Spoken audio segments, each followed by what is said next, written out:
The opinions expressed within the content of this podcast solely that of our guests and do not reflect the views and beliefs of the Bigfoot and Paranormal Encounters podcast, its hosts or its affiliates.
Welcome to Bigfoot and Paranormal Encounters podcast.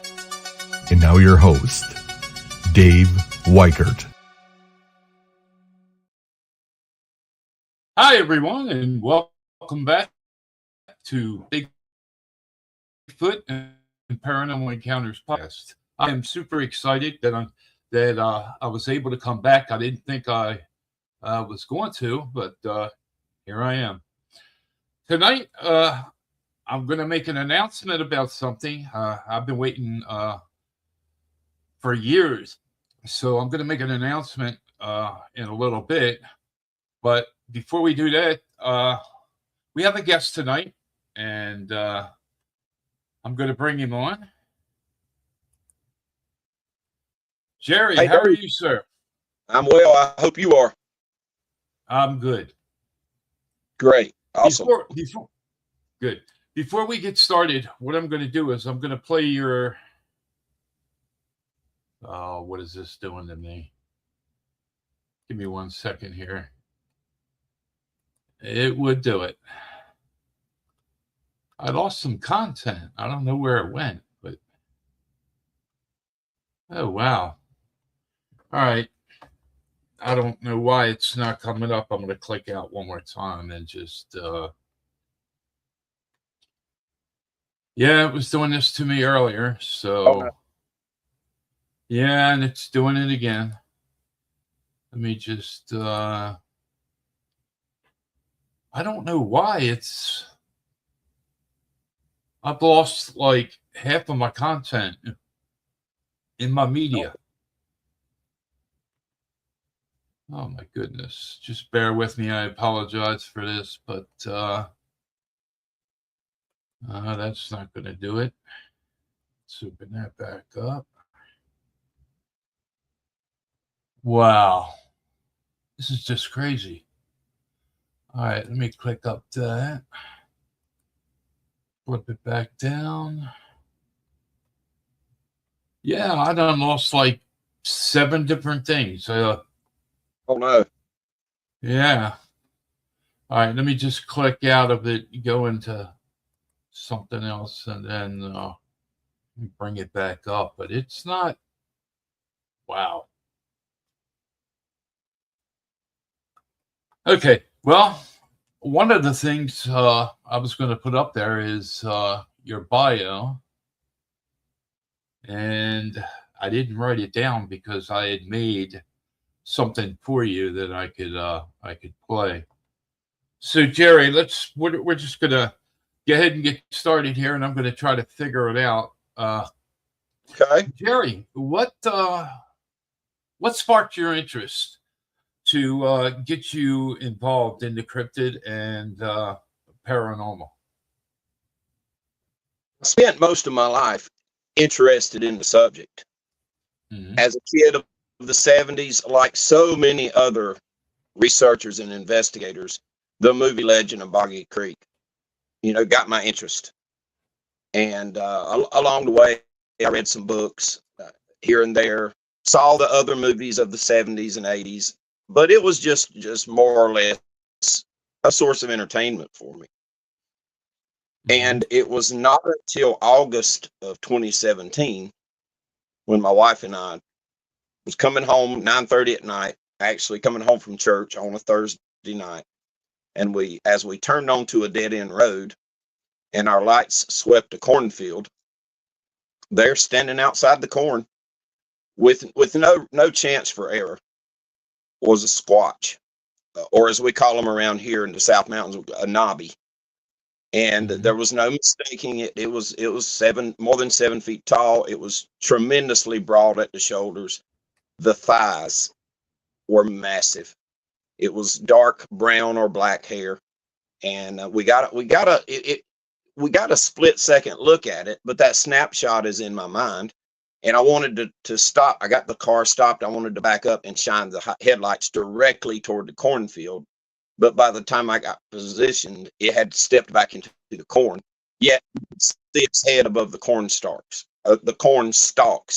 And I had zero doubt in my mind what I saw at that point. And as same thing with my wife. There was just no mistaking it. It wasn't a hoax, or they would have had to have a suit that would have cost thousands and thousands of dollars. They would have had to have an extremely huge human, and that it wasn't a bear. The bears always, the skeptics say, well, you saw a bear standing on hind feet. I grew up in the western half of North Carolina. I spent a tremendous amount of time in these woods, from the foothills to the Piedmont to the mountains. I know what a bear looks like. And that creature walked on 2 feet. It went into the cornfield, and it negotiated through that cornfield without leaving a path of broken stalks. If a bear goes through your cornfield, that's bad news, because they will just bowl over your stalks and leave a trail that's 3 foot, 4 foot wide. So that grabbed me. That got my attention, and at times total obsession, because I began to want answers. I began to want to have more Mm-hmm. encounters. I began to talk to people who had encounters and to learn about it. And I immersed myself that very night in the whole subject of Bigfoot. And then later, all cryptids. I became interested in all cryptids. So, like myself, you had to know more.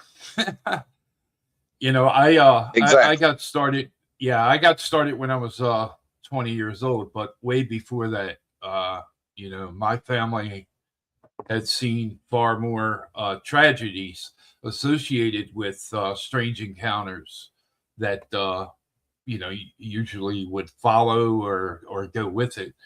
So by the time I was 20 years old, I just started picking up books and what was available, and I had to know more. So I know what you're saying. Yeah.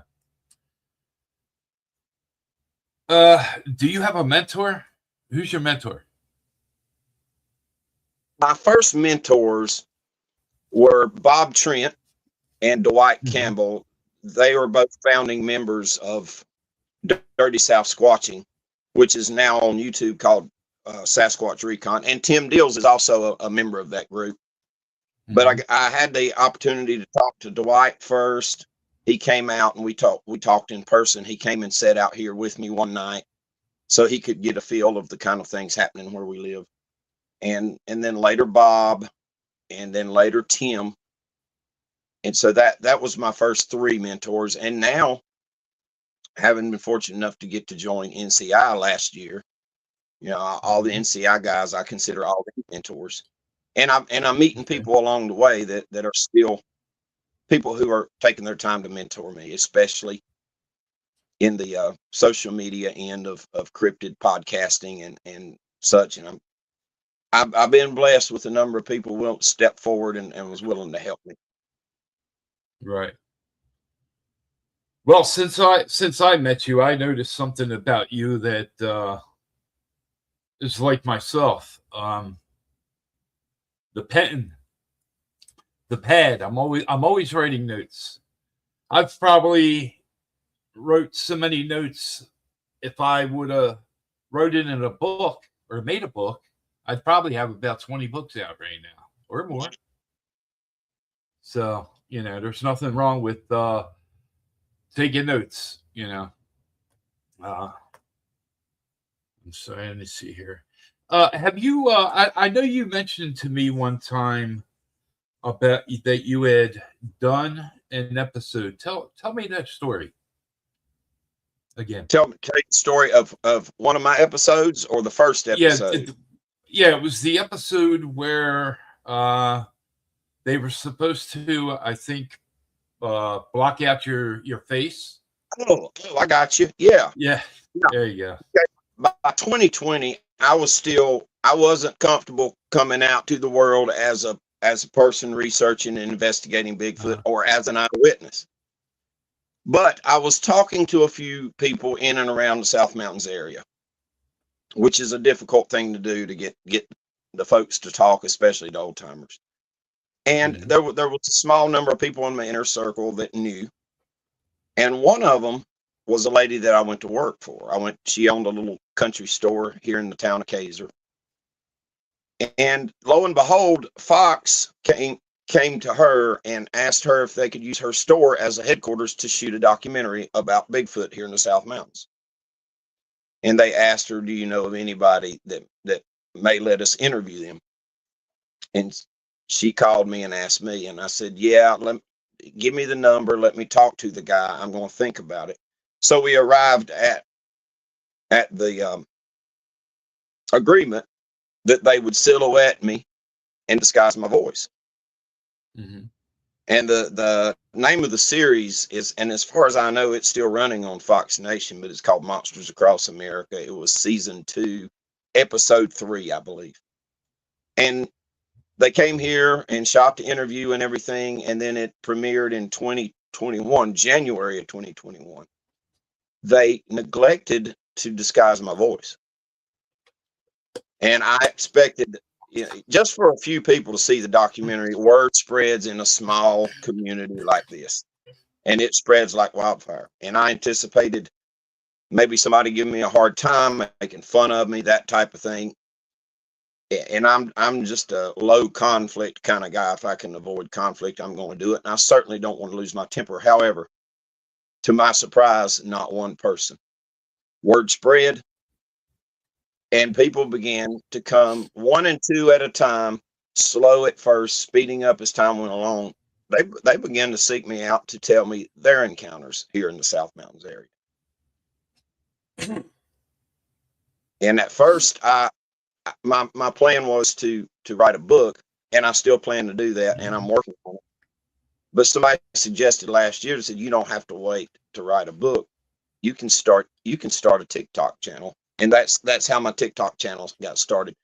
Going on there and talking about my experiences, my neighbors, other people that had contacted me from all around the South Mountains. And the South Mountains are big. It's 100,000 acres of mountains and wilderness. Mostly around 75% wilderness surrounds the South Mountains.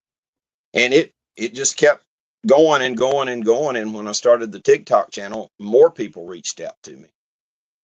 So that's how I came to do my show, the original show, The Strange and Unexplained Phenomena of the South Mountains, North Carolina. And I also have some encounters that I share under the brand of Rebels Dark Tales of Appalachia, Rebels Dark Tales of the Coastal Carolinas. Wow. Well, I'll share one with you. Years ago, I was filming a pilot because I owned a paranormal store where I sold paranormal equipment. And the Travel Channel got a hold of me and they said, we have a TV show that we want to do. We want to come out and talk to you. So they came out and talked to me and my partner. And so the first recording that they did, they would have like people come into the store and they would bring like dolls and stuff like that, and they would come in and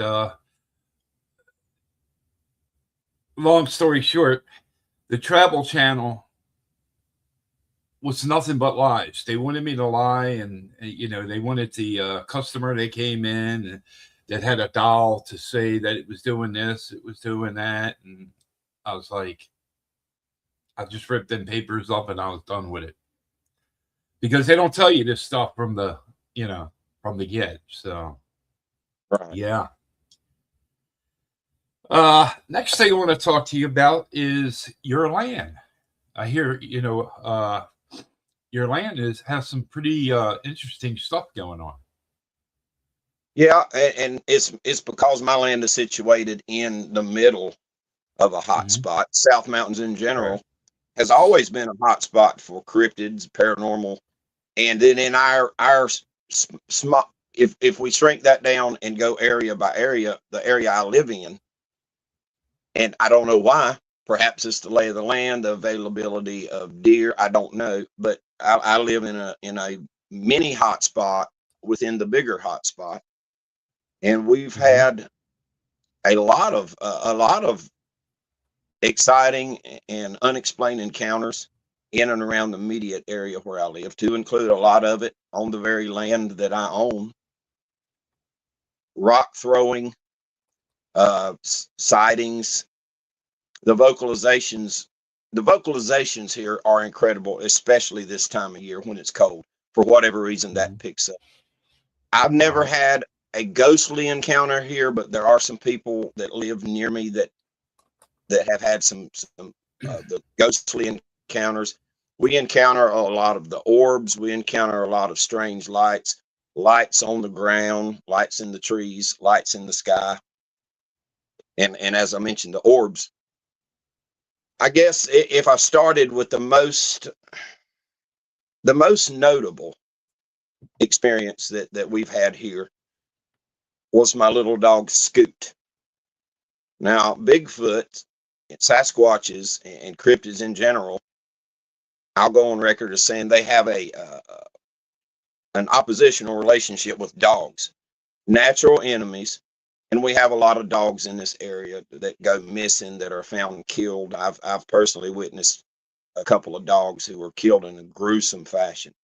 But my little dog Scoot, he was 15 years old. He was blind.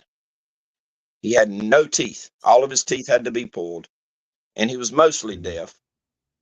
He had a little bit of a hip problem, but he accidentally got out of the house one day without my wife knowing, and he went in the woods. He went in the and if you saw my house, you would see the tremendous amount of wilderness that surrounds us. I searched for the dog for 2 days, from sun up, sundown. The second day, and I didn't stay out. I stayed out till the sun went down. But these aren't woods that you want to be in by yourself at night, just for common sense reasons. I don't want to wind up as a statistic on Dave Paulides missing 411, if you know what I'm saying. But anyway, I had given up on that little dog. 8 pounds, blind, no teeth. And on the 19th day, my neighbor drove his golf cart here, and he said, "Hey, I spotted your dog down on the creek." And I assumed he meant dead. And I said, "Was it dead?" He said, "No, he's alive." My next assumption was that it was a different dog. It was mistaken identity. So I got down there to the creek bottom, and it was my dog. And he was on a sandbar, completely dry, at about 6 foot of bank, 6-7 feet of bank on each side. It's a very high banked creek. And he was fine. He was not only fine, as it turned out, he was actually weighed a little bit more than he did before he got lost. I noticed two things right away. When I picked him up, the odor on my dog was exactly the Squatch odor, the odor that we smell around here. We've smelt it many times. We've smelt it before we had a sighting. We've smelled it when we didn't have a sighting, but we knew one was around. That's what the dog smelled like. I also noticed that there were no footprints around the dog on the sandbar. He was dry, so logic would dictate that he had to be on that sandbar for a while to be dry. But a dog's not just going to stand perfectly still in one spot. And so here's what happened. And I think I can back this up. And I think that we're out of available explanations. I believe that the creatures took my dog and took care of that dog. And I believe they placed that dog there in a spot they knew that it would get seen, because my neighbor, if the weather permits it, he does the same thing. He goes and rides the creek looking for waterfowl, bird watching. And who knows, they may have tried that a number of days in a row. He just didn't see the dog. But everything in those woods would have wanted to eat that dog. Raccoons, possums, skunks, bobcats, panthers. And something had to take care and protect that dog. Now, secondly, the dog wasn't malnourished. He couldn't hunt. He couldn't see. Even if he could see, he had no teeth. So something fed that dog. And that is one of the most amazing things that I've ever experienced in my life. Now that your dog was gone, I believe, for what, total of 19 days? He was spotted on the 19th day. Yep. 19th day. Yeah. Wow. That's pretty long for a cryptid or a creature out in the woods to not get a hold of it, Yeah. Right. And the terrain here is so unforgiving. You're talking about everything plunges steeply down to the creek bottom. We're surrounded by creek bottom on three sides. We had a really bad downpour during that time period that he was lost. And when here in foothills and mountains, when you have a heavy rain, it turns it into a really big deal because of the steepness of the land. So the odds of that dog surviving that unassisted was 0.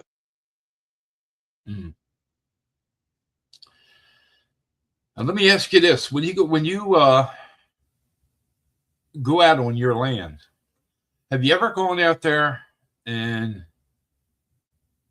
listened, and there was no insects songs or bird songs, and it was just so quiet, and it was like, because usually when you go out in the woods, you hear all kind of noises. Have you ever experienced that? Many times, many times. Even before I realized the extent of that we had creatures here to begin with. I spent a lot of time in these woods. When we bought this place, I was raised in the country, Dave, but when I went to the United States Army for so many years, absent about a 6-month time period, I didn't live in the country, and I missed it. So when we bought this place and we were coming up on the weekends, I stayed in the woods. And I would experience that. And I also found tree breaks, but I had no clue what a tree break was at that point prior to 2017 and starting to study it. But yeah, and I still experience that. I'll experience that in the summer, in my backyard when the crickets or the tree frogs should be in full force in effect, and they just go silent. There's no whippoorwills, there's no night birds, there's no owls calling. It just goes eerily silent. Wow. Has any of the cryptids, Bigfoot, gifted you? Like leave rocks or? There's been one incident where something was left stuck to the glass of my storm door on the outside. And it was brass, and it was fashioned very carefully. It's hard. It was kind of like a form of the pi symbol is what it put me in mind. But I've got a picture of it. I'll have to send it to you, Dave. But you can see where it was carefully crafted, and the grass was wrapped around, and there was this design was created. And at first that bothered me. At first I didn't know what it was. The first person that I talked to about it was a lady named Robin Moonshadow. Now Robin has passed on. She passed on recently, but she was a tremendous wealth of knowledge on some of the deeper rabbit holes. I sent her the picture, and she said, well, that was either the Squatches or little people that did that. And it's a sign. It's a good sign. It's a sign of friendship. Right. Because I do leave things in the woods. I don't leave them gifts and offerings in my backyard. I go up into the woods on a high ridge, and I string up fruit and vegetables for them. Mm-hmm. It was no surprise that they were in my backyard. We already had tons of evidence that they come at night and visit 1 o'clock in the morning, to include many incidents of them hitting the side of our house. I have found over time 2 prints in my backyard. One print was 15 feet from my back door.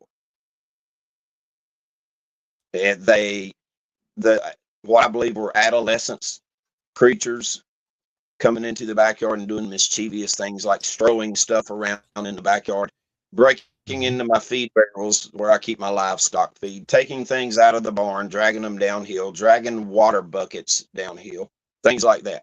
But the symbol where they took the time to make it and come and press it against the back door for us to see, that freaked me out at first. But then when Robin talked with me, I felt much better when I saw that it was a sign of friendship.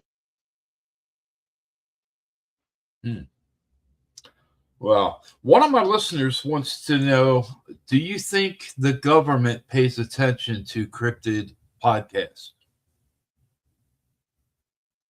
There is no doubt in my mind, and I'm going to tell you why through a personal story. And I remember we talked about this on one of the NCI shows back,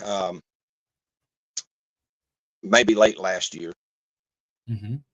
I did an episode on my show on TikTok where I summarized evidence from a whole weekend worth of research here where I live. That Friday night, some guys from Dirty South Squatching came in, and they camped on the creek, on the big creek, to record audio, run the thermals, run the night vision and all that. And then the next morning, George Lunsford and Tim Dills came, and I wanted to show them the deer kills that we had been finding. We found an area, a concentrated area of some deer kills. Now these deer kills were strange in the sense that you had crushed, fractured ribs. You had legs pulled off of the body, completely pulled off the body. I found the remains of a large dog in that same killing field. And we decided to push deeper, and we got about a half a mile away or so, and we found another separate killing field and an ambush site. Actually, George and Tim pointed it out to me. I missed it altogether. They pointed toward a structure that was made, and it made sense. They were using that as a hide. They would push, the pushers would push the deer into the area, and then the watchers would pounce on the deer, and they take them by force. They may snap a leg so the deer can't get away. They may break the neck. They grab it and just squeeze it and crush the ribs. That night, my cousin, who was an interested party, and he's a researcher of his own right, and some other folks came, and we did a camp out. We did a night hike. We had an experience where we caught one following us on thermal. So that next night, Sunday night, I recapped all of that, and I put it out there on my show. The next morning, I was in the house having coffee, and I heard a helicopter outside. I haven't spent time in the military. I could tell that it was very low and that it was not moving. It wasn't moving past. It wasn't in transit through here. I walked outside and I looked to the southwest, and those very woods where we had found the killing fields, this chopper, which was a beautiful, brand new looking Bell helicopter, no markings, it was doing tight circles over those woods. And I filmed it, and I don't know if they spotted me or if they finished doing what they was doing, but then they turned the aircraft and started flying toward me. They were at about 150 feet, which is below the ceiling of where they was supposed to be. I called 911. I wasn't sure what was going on. I wasn't sure if the chopper was in trouble. And the dispatcher said, no, I've looked it up, with transponder on the website, and it's at 1,000 feet doing 80 knots. And I was looking at the chopper, and by then it had moved over across the road from me, transiting over my neighbor's cow pasture, and he was at 200 feet at best. So the dispatcher didn't lie. The transponder was lying. Now, who can make a transponder lie to the computer? The government. That's my own, that's my conclusion. That they watch these podcasts, it caught their interest because I gave specific details of finding physical evidence. And it wouldn't be hard with their resources for them to extrapolate where I was. A source who was in military intelligence told me that with the military satellites, they can, just like we could on our computer, they'll just pull up a time frame and go back on the satellite surveillance of an area, whatever satellite was over my area that weekend, or satellites plural, and just pull it up and watch it. People are going to, right now, I can hear people saying, oh, now that's crazy. That's total conspiracy stuff. Right. But I just challenged them to explain the chopper. Mm-hmm. Explain the unmarked, dark-colored chopper flying at an illegal limit, paying attention to the very woods we had researched where we found these deer kills. It's my evidence. Jerry, I'll share one with you. My nephew, he lives in West Virginia, has 525 acres of land, lives up in the, Appalachian. He was out,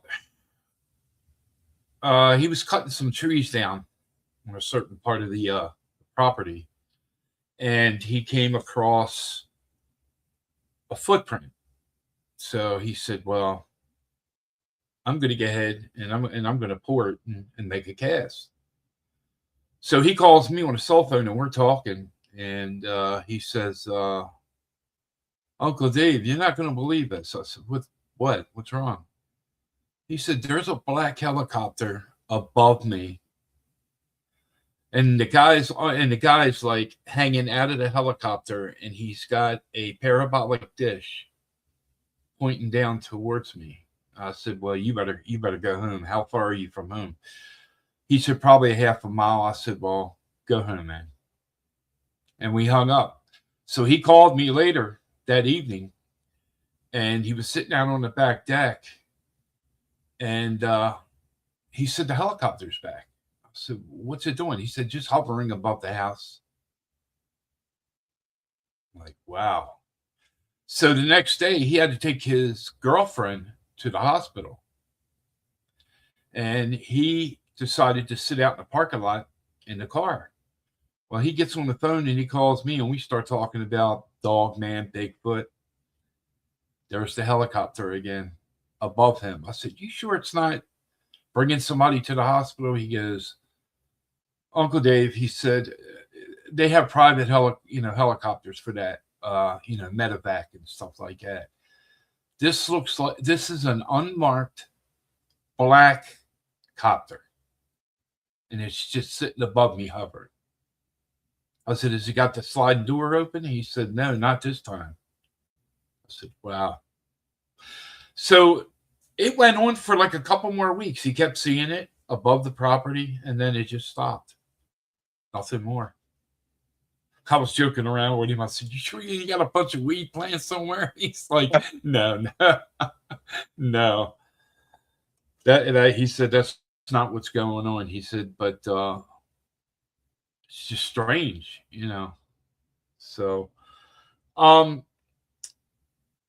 what would you say would be the most negative encounter you experienced? Would it be your first sighting, or?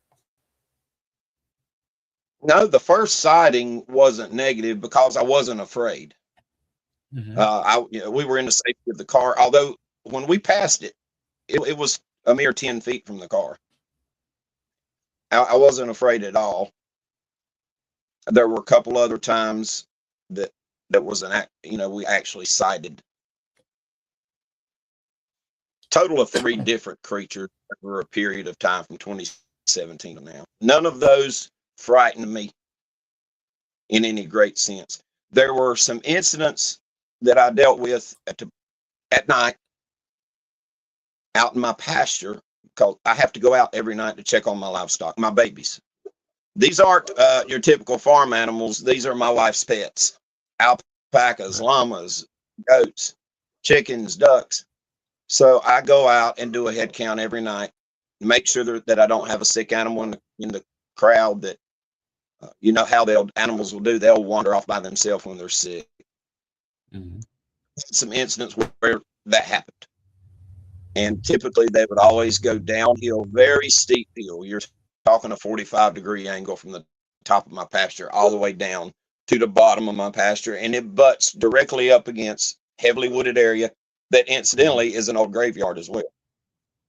Oh wow! The first time I had a negative experience, I was looking for a missing alpaca, and I had bought a very good spotlight, and I was spotlighting the bottom down there, and there's a pair of red eyes in the woods.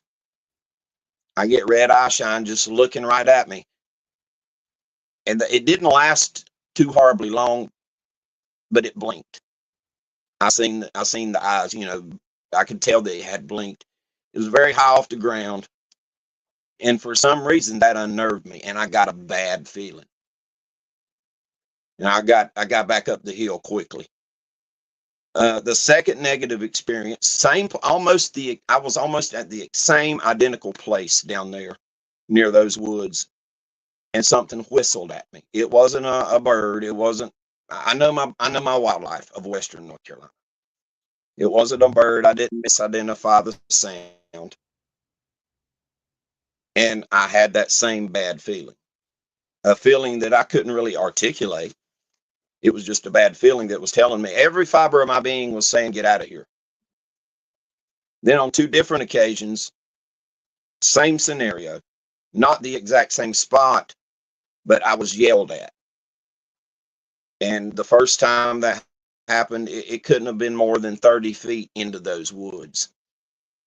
And the second time, it was over to the east of me, but it was very, very close. There was a field that was grown up, a lot of undergrowth, a lot of saplings, so you couldn't see very far.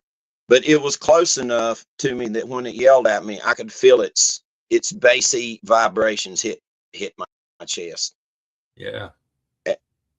And a terrible feeling overcame me. And I was talking about my mentors. I talked with Bob and Dwight. I said, "You guys are out somewhere, and you get this bad feeling, this feeling of dread, or this feeling of sudden uncontrollable fear. What do? So you go with your gut and you get out of the area." Experienced that with George Lunsford one time up in Macon County, North Carolina. So those 4 experiences were all experiences where I was very much in fear. I had that sense of dread and panic, and that's not me. I'm not a panicky kind of guy. And really, those are there's been some rock throwing incidents that I would consider negative, but nowhere in the category of just having something happen and you just become innately horrified. Mm-hmm. Wow. All right, let's what Jerry, what do you think a Bigfoot is? That is the I knew that's question what. that I used to Yeah. thought. I thought I had the answer to it. Going back some number of years, flesh and blood, a creature God had created that was just intelligent and elusive. But now, after studying and reading and watching documentaries and talking, more than anything, talking with different people, talking with my teammates, the NCI teammates, and guests that we've had on the show, now I don't know. I'm going to say, I would go on record if I had to, as saying they're part physical beings who have extraordinary abilities that you could probably classify as paranormal, possibly even interdimensional creatures. Right. Do you think, when it comes to Bigfoot and Dogman, okay,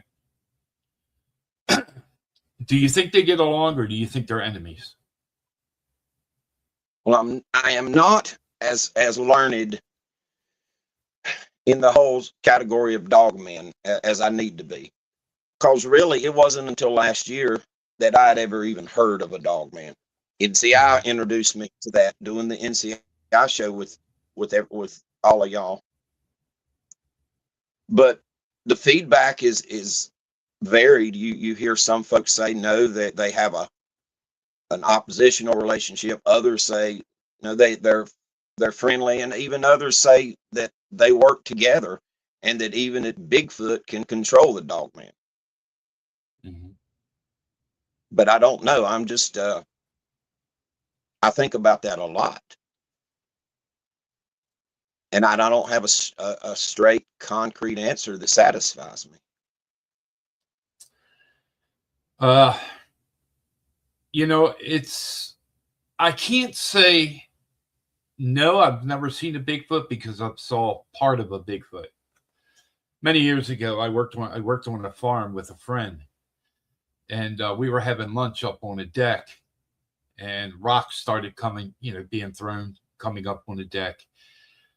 And I got up out of my seat. I walked over to the railing, and I'm just like, leaning over and looking over near the tree lines, the wood lines. And I see the, trees and the brush being moved and rocking back and forth. And then an arm comes out and a hand.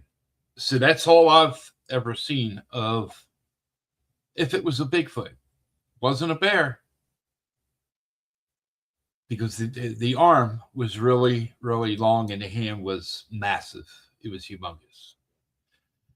And during our time on the farm, working for the guy we were working for, we came to learn that he was having experiences, and he just wanted to go in a house and get a gun and be done with it. And I, back then I was just reading, picking up books and reading about it. And but I had a dogman sighting when I came up here to PA in 2020. In fact, my son and I saw a smaller one. And till today, he doesn't want to discuss it. He don't want me mentioning it, around his girlfriend or the kids, or talking about it, period. And then a year later, I had a dog sighting with a much bigger one. And I'll tell you what, I'd have to say it like this. I wouldn't want to run into a Bigfoot or a dog man. But if I had to have a choice, it would probably be a Bigfoot, because all the research I've ever done, most of them just walk off. This dog man stood about 10 to 12 feet from me. And it was the most terrifying moment, it seemed like forever, of my life, until it ran off. Just as well as the first one, that the smaller one that me and my son saw. Now I'm putting together something from one of my podcasts in in the months to come. I can't forget about it. It's just, it's like I could be laying there watching a football game and it'll just pop in my mind. When I go out to the carport, I try not to, but when I go out to my carport, I live in a cabin. When I go out to my carport, it's very dark. And I'm like, oops, I forgot to grab my flashlight or grab my gun.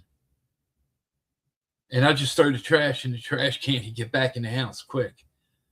Because if there's not a light on out there, you can't see nothing. My nephew stood on the driveway next to his car, and I stood at the front door of the cabin. And I said, hey, where are you at? He said, I'm right here in front of you, dummy. You know, and he was only like, what was it? It's like less than 10 feet from my front door to the driveway. So, yeah. Being a researcher in the cryptid paranormal, what part of being a researcher do you enjoy the most? That's super easy. Now, of course, I love being in the woods, whether I'm just in the woods or whether I'm out squatching or looking, investigating or whatever. But my very favorite thing is to get to talk with folks face to face or directly over the phone who have had experiences. Mm-hmm. That is the love that I have of all of this. I believe that anecdotal evidence is way undervalued by mainstream science. Even psychologists and psychiatrists tell us, well, eyewitness statements are very unreliable. And I retired from the court system, and I have found that can be true. But in the right hands, if somebody knows what they're doing, they can see through that. They can tell if it's a reliable witness or an unreliable witness. And having worked in that field for 23 years, I developed a skill of being able to read folks. Took some classes, did some research along the way on studying body language and all the nuances of personal communication. So I believe that it's the most valuable form of evidence when it comes to providing us with answers or even just giving us puzzle pieces. I've certainly interviewed folks. It became very evident to me very soon into the conversation that they were making it up. But the majority, 95% of the folks that I've talked with, I looked in their eyes or I've talked with them over the phone. It's not possible for me to get to meet face to face with every witness because some people live far away. But I'm satisfied that 95% of my witnesses, at minimum, believe what they're telling me, if that makes sense. Mm-hmm. And people who don't know anything about Bigfoot that has these experiences, and then they communicate that somebody, they don't know about, tree knocks, or they don't know about different colors of eye shine, or they don't know about vocalizations, but the things they describe fall perfectly in place with all the things we know about Bigfoot and even other cryptids. So eyewitness testimony and getting to talk with folks. I'm a very social guy when it comes to conversation, and I really enjoy getting to talk with folks. And it honors me because a lot of folks, I'm the first researcher and investigator that they've ever spoken with. Mm-hmm. And I enjoy it very much, and I value it because it's so important to our field of research and investigation. It points us at minimum, it can point us in the right direction.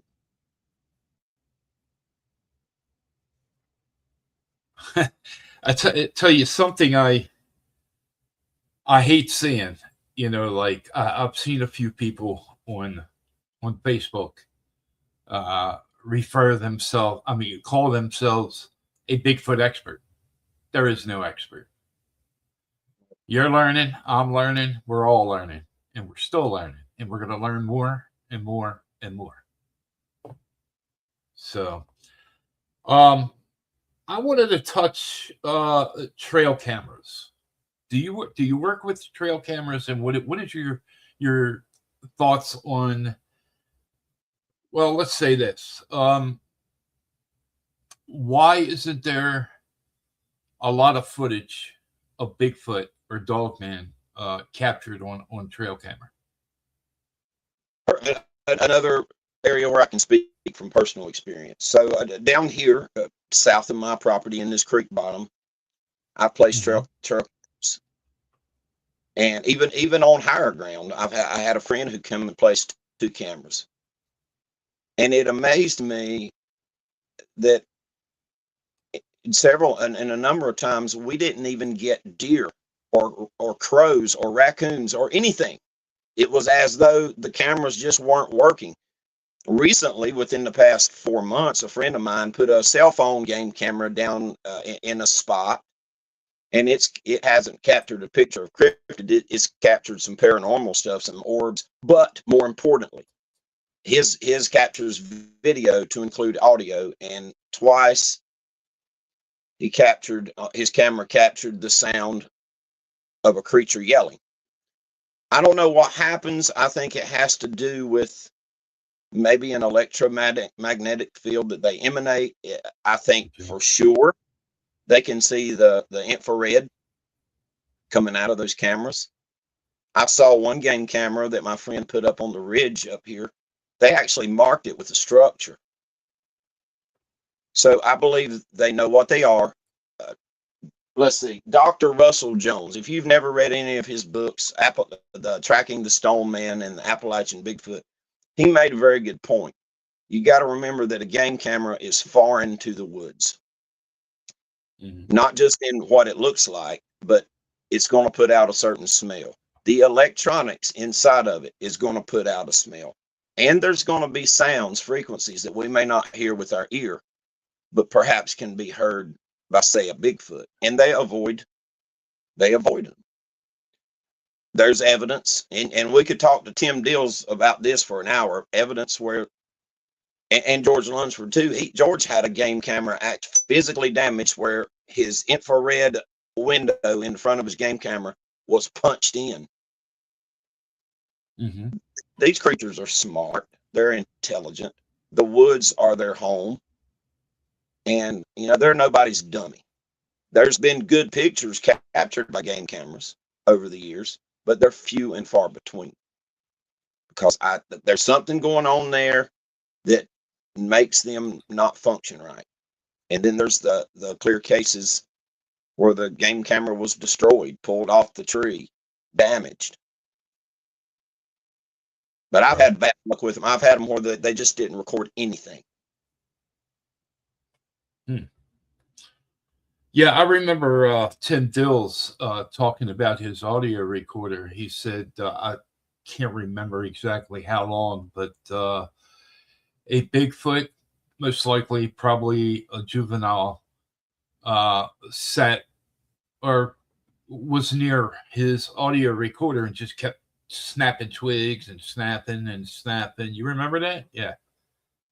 Yeah, I do remember that. And I was with Tim up there in one of our research areas. That, say he and George Lunsford and I went to check on a couple of game cameras and his audio recorder that he had in a solid 6-inch pipe with caps on the end, duct taped with the cut out hole with the screen, and it was torn up.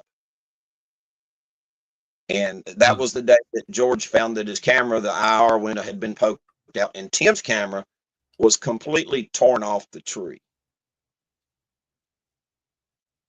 They know what they are. These creatures know that they're dealing with something that doesn't work in their favor. Exactly. Let me put this one up there, and I'll let you answer this one, Jerry. Or you can give your opinion. It says, I've been told over and over that photos hurt them. What do you think about that? I don't know. I really, really haven't heard that. I don't doubt it. It's possible. And that's something that that I would like to hear someone speak on.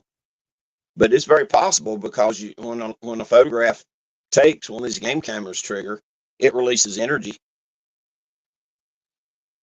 So it's very possible they could be susceptible to the frequencies released when a photo is snapped. I don't know. Okay, what we're going to do is I'm going to go to a few commercials.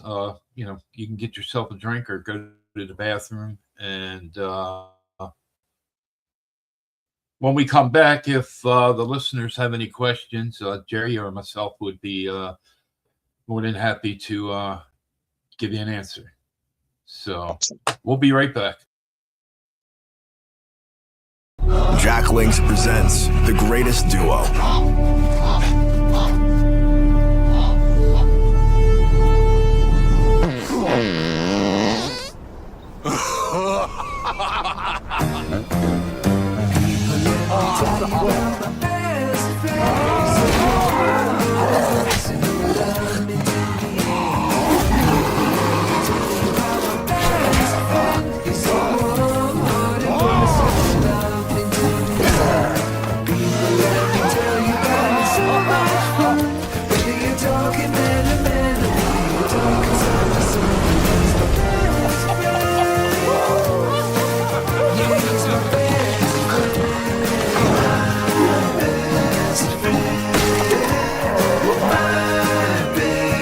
There's nothing like a great duo.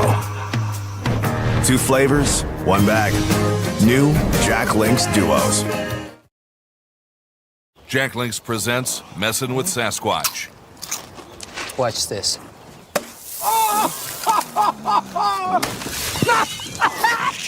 Don't mess with other snacks. Choose Jack Links jerky made with 100% beef.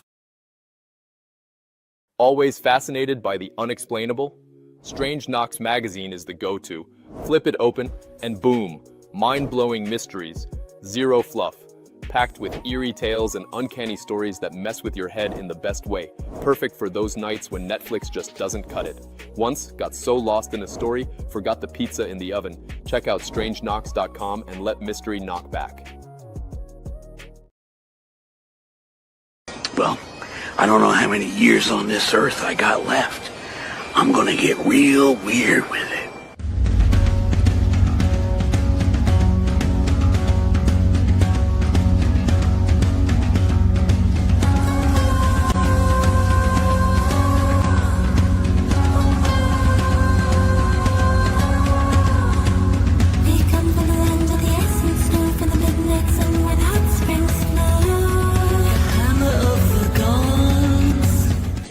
We're the best there is!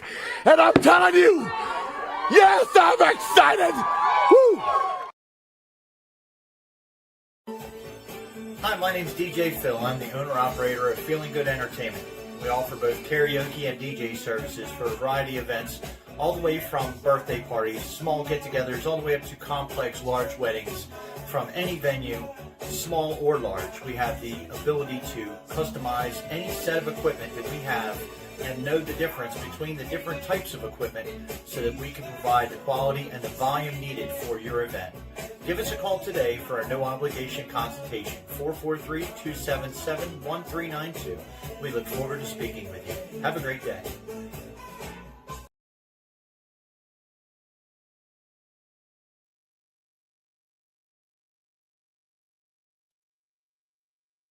All right, and we're back. Can you hear me okay, Jerry? I hear you loud and clear. I'm still having some technical difficulties over here with good old StreamYard. I don't know why it's now that I'm back, I've lost even more content. No. I don't know. It's all right, let me just go back up to, let's see what we got here. All right. If anybody in the chat room has a question for me or Jerry, go ahead and type your question and we'll give you an answer. So, Jerry, what's going on? You have any new projects or Anything coming up? I have been working on an area about a 10-minute drive from me. It's an ongoing investigation area. And we are trying to pay more. We're trying to do more there. NCI, we're planning to do an extensive nighttime investigation where we can set up some listening and observation posts, because the witnesses that live there, they continue to have experience. I'm excited about that. It's an ideal place for cryptids. The couple, they've had experiences over the years, but recently, within the last few months, the deer and the animals stopped coming into the feeders completely, totally quit. Wow. Did a precursory daytime thing and found some partial tracks, found a tree break, and we did a two-man nighttime expedition, and was able to record rock clacking from the river below. It was probably about 50, 60 yards from us. And I'm very excited about continuing, because we've really just scratched the surface, and we need to get the whole team, or as much of the team as possible, out there to because the way that I do it at night is I go out, set up a spot, turn off the lights, and listen. And that's what we're concentrating on in this immediate area. We're going to be heading down to Alabama on the 31st to speak at the premiere of the movie Vanished. We've got a number of conferences and festivals lined up for 2026. I'm excited about all those things. But more than anything, I'm going to keep doing what I do here. I live in an area, so I don't have to travel to squatch. Every night I'm squatching because I have to take my dogs out. I have to check on my pasture, and interviewing my witnesses. I have a backlog of people that I need to speak with. I have a backlog of folks I've already spoken with, but I haven't had the opportunity to share their experience. Plenty enough to keep me busy. There you go. Yeah, you sound like me, Jerry. When I go out in the woods, I don't do a whole lot of walking. I just take a chair. I set that chair down, and I get my parabolic dish out, my audio recorder, and I just sit there and I listen. I honestly think that you don't have to go looking for Bigfoot. Bigfoot knows where you're at if he's in the area. He's going to come to you. So, Jerry, Joel has a question. Jerry, do you squatch more during the night or the day or dusk? Well, it depends on the area. Let's say that I was going to go into the interior of the innermost part of the South Mountains wilderness. I would go day or night, because there you have a lot of daytime activity, because there's no people around whatsoever. Hey, there's Todd Landers watching the show. That's my boy Todd. His nickname is Wood Booger. Hello, Wood Booger. In my little immediate area, we have people, more people living in the area. There's nobody living in the interior of the South Mountains. So here you're talking mostly nocturnal activity, as in 98% nocturnal activity. If I go out during the day, it's because I'm looking for prints or dead deer or tree breaks or whatever. But if I'm gonna want to have an experience like getting to see a creature or hearing vocalizations, here where I live, it's going to be at night. Just depends on the area. Okay. What is your what advice would you give someone about feeding Bigfoot? Do you think do you think it's bad, or do you think it's good, or it's okay?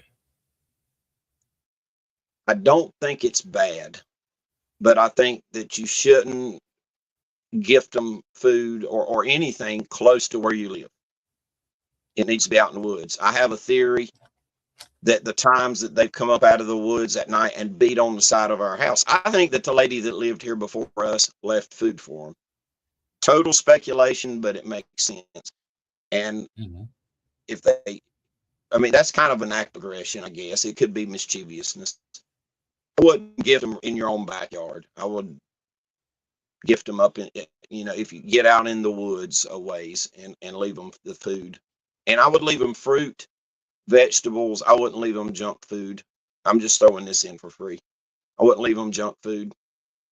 Or no cheeseburger with bacon. No, I wouldn't do that. I would leave them meat. Yeah, leave them meat certainly. But you never know the processed food and stuff. How that's going to negatively impact them. It might make them mad. Who knows? Yeah. So yes, gifting is good, but I would do it away from where I live.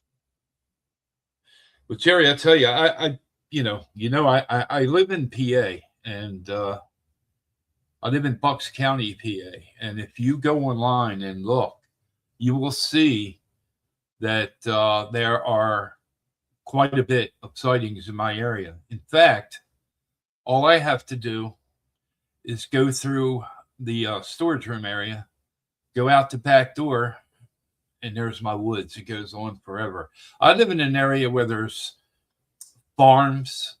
There's a couple, small residential, but most of them are private homes on farms, and they're crossing the roads around here all the time, But it's been so damn cold. I haven't done anything probably in a couple of weeks. But I was sharing with a friend. I was joking around. I said, well, damn, I don't have to go looking for him. All I got to do is go over to the laundry room in the storage area. And a couple times I've sat there, just wait for my clothes to get done. And I've been hearing, screams and noises that I'm just not familiar with. And I would open the door. Now, one night I opened the door, and I think I mentioned this to you or on the show.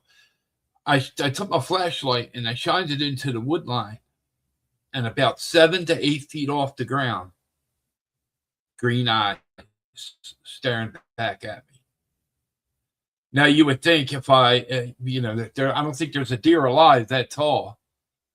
But even so, I shined the light and got a hold of the eyes. You would think it would go to the left or it would go behind a tree and it would move. It just stood still. And then I moved the light a little bit, and then I went back on it, and then all of a sudden it just dropped and was gone. Wow. Yeah. So I'll be sitting there, with the door shut, the back door shut, and I'll hear screams. Now, what is this? Jerry, bear with me for a second. I don't know why something popped up, but All right. No problem. Trying to get it off the screen, but I want to make sure I don't mess something up here. Okay. All right, let me put this up here. I can't say. There it is. It says the freeze you thing, I believe, is infrasonics. Is that infrasound? It is. Okay. Yeah, and I think I think that is a distinct high probability that that's what it is. Absolutely. That's a good point.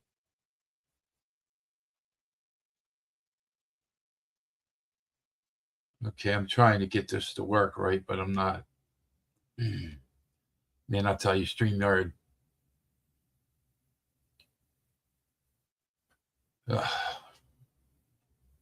Come on. Okay, let me see if I can get that to work. The New Good Hampshire evening from the Bigfoot. new. Hello, Kelly. Okay. Wow. This is really making me mad. I don't know why. Let me get out of it and go back into it. Okay, let's see. Let's go back to comments. There it is. Now I fixed it. Okay, this one says, as whistles, growls, or grunts for individuals who find themselves a similar ongoing situation, do you have any advice on how best to respond or coexist? Well, I'm certainly a coexist guy. I'm not going to do anything to hurt one of these creatures. Right. And in my area, there are certain areas of the country where there's been high aggression and even attacks by Bigfoot against humans. But in my area, of all the encounters that I have heard, there's not one encounter of a human being hurt. And I'm in the coexist camp.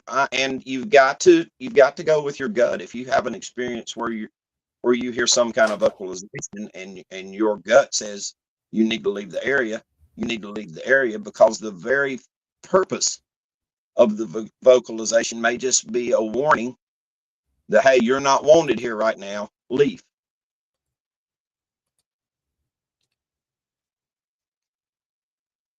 I'm sorry. I was just trying to figure out why this keeps popping up, disappearing, popping up.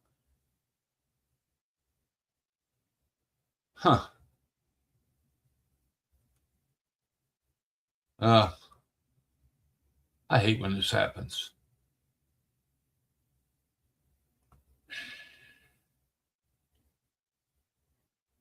Oh, come on. Why are you doing this? It's like, I think I'm going to have to send StreamYard to the nervous hospital. Yes, send them to the nervous hospital. Yeah. It's freaking out. It's just like, that's terrible. And like I said, I done lost half of my media assets. Right. I don't know where they went. Let's see. Okay, we already done that one. Todd is got chopped up by. I'm sorry. What's that? Todd, who commented earlier, is watching, but he's a member of NCI now. He has always been my go-to guy, because I live so far away from the other members of the NCI. If something comes up that's kind of unplanned, Todd always shows up for me. He was with me the night that we heard the rock clacking. So shout out to Todd. Rock clacking. That was on your property? No, that was on the property of an area where we have ongoing investigation. Okay. I never heard that before. Yeah, there he is. These messages are like popping in and popping out, and then going up, down, up, down, up, down.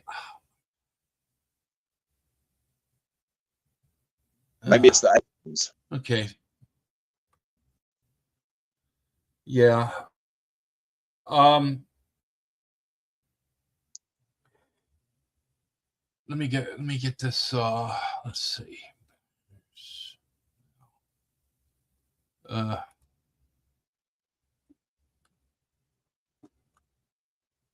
I've never seen StreamYard do this before. It's crazy. Wow. Okay. So, any conferences coming up that you're gonna be attending, or? There's going, as I mentioned earlier, I'm going to be speaking down there at Gardendale, Alabama, at the Civic Center for the premiere of the movie The Vanished. Now, incidentally, that same day, on the 31st of January, the rest of the NCI guys will be in Franklin, North Carolina, at a Bigfoot conference on July 31st, and then there's several others scheduled for the year.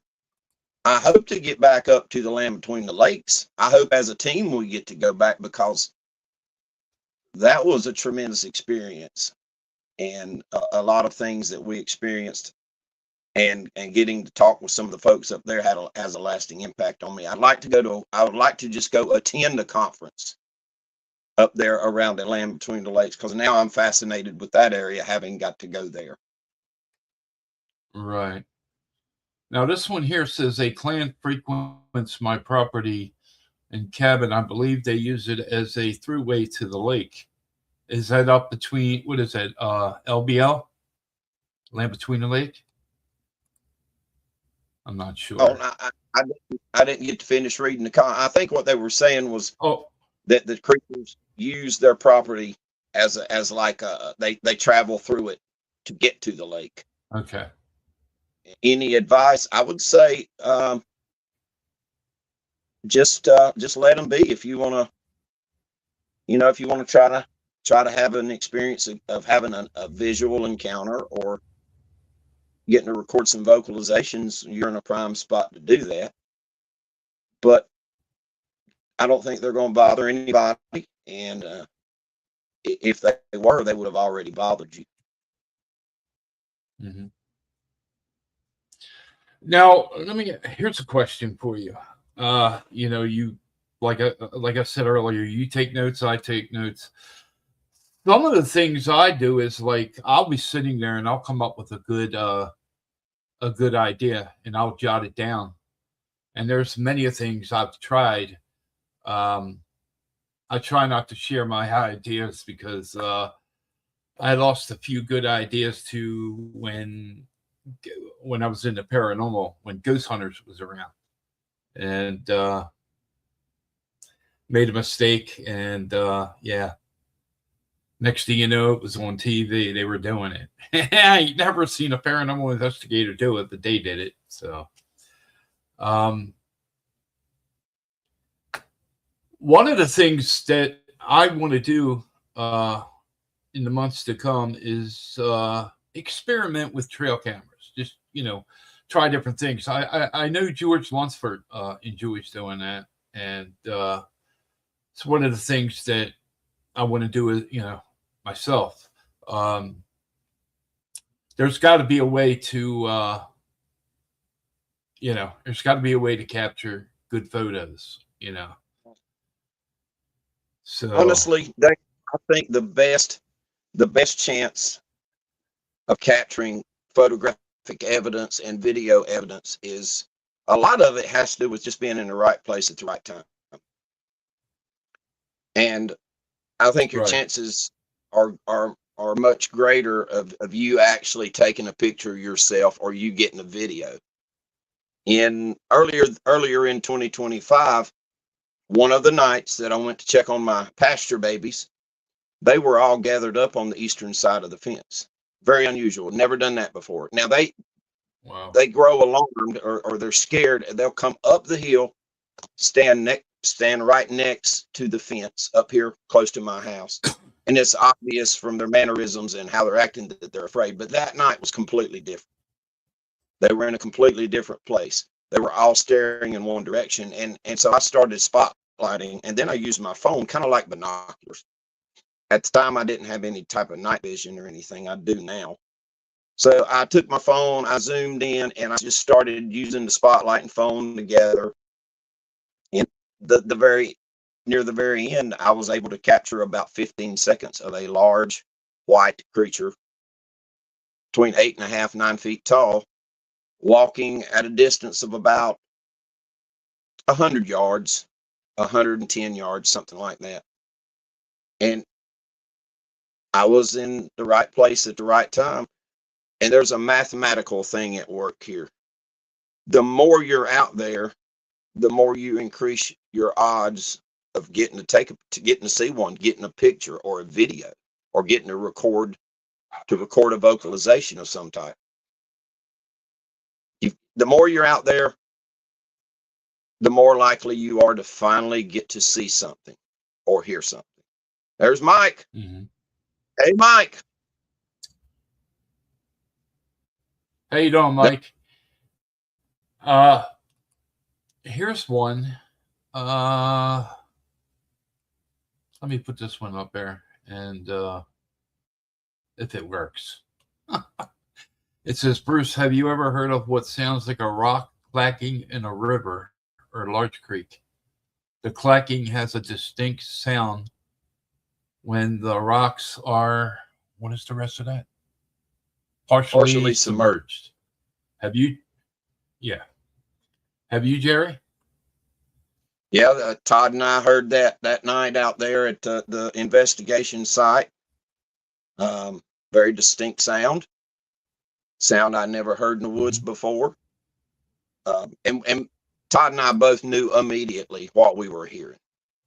There was no question to it. Okay. Here's a Todd, question from, I'm sorry, go ahead. Todd made the call. He said, I think that instead of having two rocks, one in each hand and beating them together, I believe there's maybe a larger rock partially in the water, and they're beating on the top of the rock with another rock. Makes a lot of sense. Now, I've heard several times on other podcasts where there are some people that don't believe when you think you're hearing a tree knock, they think that Bigfoot is doing it with their mouth. You ever heard of that? I've heard people say that as well. And to include people it's the noise that they're doing with. Yep. I can't dispute it. I can't dispute that. Okay. Joel says, I didn't catch it. What area are you from, Jerry? The foothills of western North Carolina, near a large body of mountains called the South Mountains plural. All right, let me get down here. Let me go back to, I'm going to go back and see if it's straightened out. Nope. Wow. I had like 13 or 14 pieces of content, and I now have 9. I had 6 a little while ago. I don't know what's going on. So, let me open that back up. See if we can get into back in here. Yeah, this is acting terrible. Okay, so any books you're working on? Are you writing any books or plan to or? Yes. I've been working along the way, just by the very fact of all the notes I've accumulated from my experiences, from the folks that I've interviewed, the witnesses who have confided in me. A lot of, I've assimilated and gathered a lot of what I've read out from other books, and I'm working on that. It's gonna go a lot quicker now that I have a laptop. I have a laptop, and I'm getting ready to transition from just using a cell phone, which is all I've used now since October of 2024. So the book is going to go much quicker. I've got a number of people to help me. Michael Webb, for example, he's written books. He's offered help. Yeah. George Lunsford, a couple other people. So that project, I've got to get on. I've got to get on that project. I came up with the name. I come up with a name for the book, and then I say, no, I think I need something better. And so I'm still trying to even determine what the book is going to be called. Right. Don't do like I did. I started 4 books, and every time I every time I run into a wall or a red light, I put it back on the shelf and I leave it alone for a while. So, yeah. Oh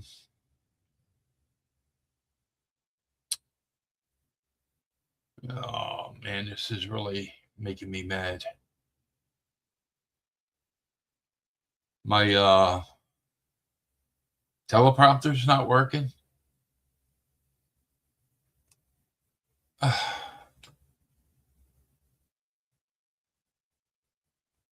Okay, let's see. You can. Okay, Todd said you can leave him a cheeseburger. Yeah, Todd loves a cheeseburger. I can personally attest to that, as do I.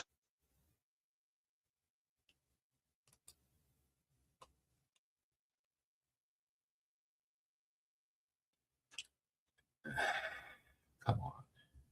You got to work. Wow. All right. If anybody, we're coming up on 8:30 here Eastern Standard Time. If anybody has any questions for Jerry or myself, please ask your question. We're gonna probably get out of here at 8:30 because I know Jerry's got something else to do right after this. So. I'm excited. I was excited about this podcast, and I'm excited about the next one at 9:00 with on Monsters Unleashed with Michael Webb and Tricia. I'm excited about that too. I've been looking forward to these two podcasts for a while.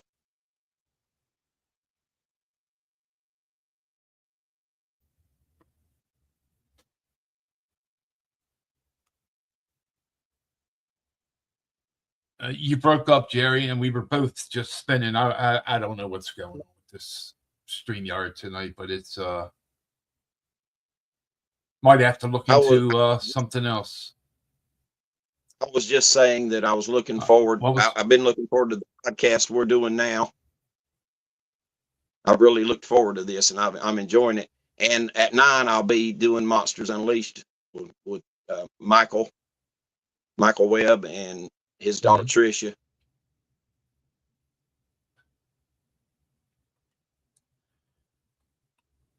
Yeah, it doesn't look like it's gonna.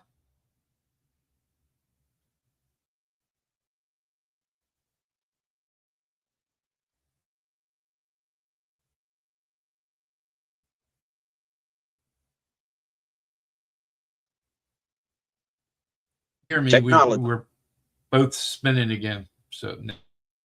Oh no! Now you're. Yep.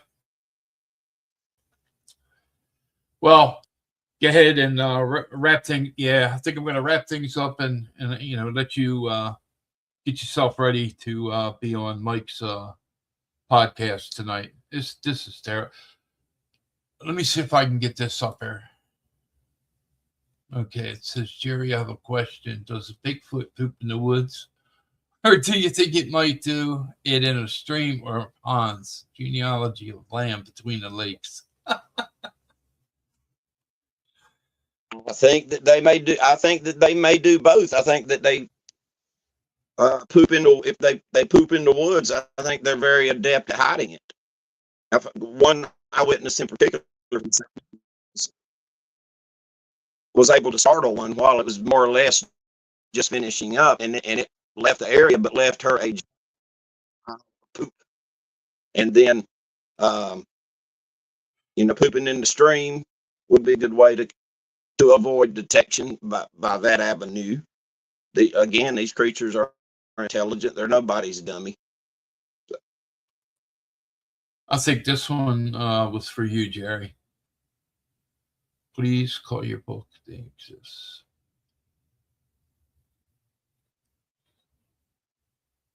Yeah, that's a good suggestion. They exist. I like that. I like that a lot. Yeah.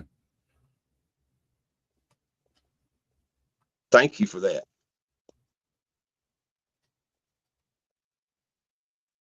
All right.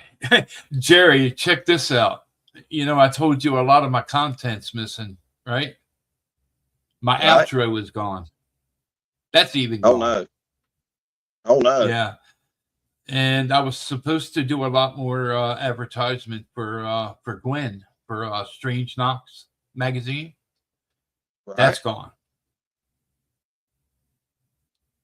Well, that's an awesome magazine, and Gwen is an awesome person. And I really enjoyed getting to meet her down at South Carolina Bigfoot Festival. Great magazine. I met Gwen back in September of 2024 at the Bigfoot Camping Adventure. And I got a story coming out in her book, the January issue. So Awesome. one of my encounters years back. All right, I'm gonna pull this up so I can. All right, we're gonna get out of here, Jerry. I want to thank you for being my guest tonight. I'm sorry I'm having all these problems, but tell everybody where they can find you. Okay. I've enjoyed it too, Dave. And if you want to do it again, you just hit me up. I'd love to be your guest again. You can find my show on TikTok at J.R. Millwood. And my YouTube channel is called Rebels Dark Tales of Appalachia. Although it's the same stories. The stories from TikTok are the same ones I share on YouTube. I just changed the name of the channel some to be a little more descriptive. And you can find me on Facebook, Jerry Millwood Jr. You can find me on the NCI show Tuesdays and Thursdays most every week. And you never know. You never know where I might turn up. Okay. I want to thank everyone for tuning in tonight to be here for Jerry. And Jerry, when you get a chance, give me a call. It doesn't have to be tonight. Okay, I sure will. I want to talk to you about something. And so we're going to go ahead and we're going to close it out. And again, thank everybody for tuning in. Jerry, thank you again. Thank you, my friend. I appreciate you. Good night. Good night, everyone.